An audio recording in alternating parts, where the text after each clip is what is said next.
Teachers day এটা part আপোনালোকলৈ আগবঢ়ালোঁ, কিন্তু আনটো পাৰ্ট থাকি গৈছিল। এইফালে আমাৰ ডাইৰেক্টৰ ছাৰে তেওঁ বক্তব্য আগবঢ়ালে আৰু আমাৰ বিদ্যালয়ৰ যি কাৰ্যসূচী সেয়া মই আগৰ ভিডিঅ'টোত দেখুৱাইছিলোঁ, কিন্তু এই দুটা পাৰ্ট থাকি গৈছিল, সেয়েহে আকৌ দেখুৱাই দিলোঁ।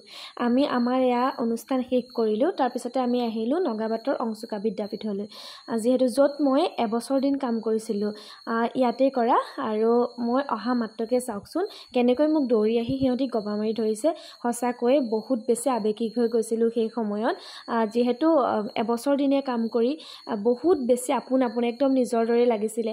যিসকলে এই অনুষ্ঠানৰ লগত জড়িত তেওঁলোকেহে গম পায় কেনেকুৱা এটা সম্পৰ্ক গঢ় লৈ উঠে। সঁচাকৈ তেওঁলোকৰ পৰা সিমানখিনি মৰম সন্মান পাই বহুত বেছি ভাল লাগিছে, নিজকে ধন্য বুলি ভাবিছোঁ। আৰু সিহঁতি মোৰ কাৰণে বাট চাই আছিল। আটাইতকৈ ডাঙৰ কথা, সিহঁতি মোক কৈছে, অ' মিছ আহিলে, আপোনাৰ কাৰণে আমি ৰৈ আছিলোঁ। সেই কথাষাৰে যেন মোক গোটেই সেই দিনাখনি মানে গোটেই ৰাতিলৈকে মোৰ সেই কথাখিনিকে মনত পৰি থাকিল। সঁচাকৈ আমাৰ ল'ৰা ছোৱালীখিনি আগবাঢ়ি যাওক, বহুত বেছি মৰম আৰু আশীৰ্বাদ থাকিল সিহঁতলৈ। আৰু এয়া আমাৰ 10ৰ বেষ্ট হয়, সিহঁতৰ এবাৰ লাষ্ট যিহেতু, সেয়েহে সিহঁতি বহুত কষ্ট কৰিছে দেই।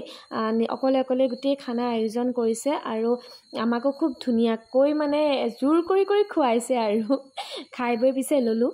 এতিয়া আকৌ সিহঁতৰ ডিমাণ্ড নাচিব লাগে, মোক এই টানি লৈ গৈছে। সেয়েহে সিহঁতৰ অনুৰোধ মতে অকণমান নাচি দিলোঁ, সিহঁতৰো মনটো ভাল লাগক। আৰু যিহেতু বহুত বেছি মনতো পৰি থাকে, এতিয়া যিহেতু এখন স্কুলত মই কাম নকৰোঁ, সেয়েহে বহুত বেছি মনতো পৰি থাকে। সেয়েহে ইমান বেছি ভাল লাগিল সেইদিনা, মই নিজকে ৰখাবও নোৱাৰিলোঁ। সেয়েহে সিহঁতৰ লগত অকণমান নাচি দিলোঁ, যাতে সিহঁতৰ মনটো ভাল লাগে।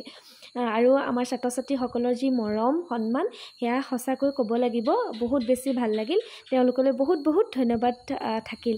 বাকী ভিডিঅ'টো চাই কেনে পালে জনাব দেই। বাই।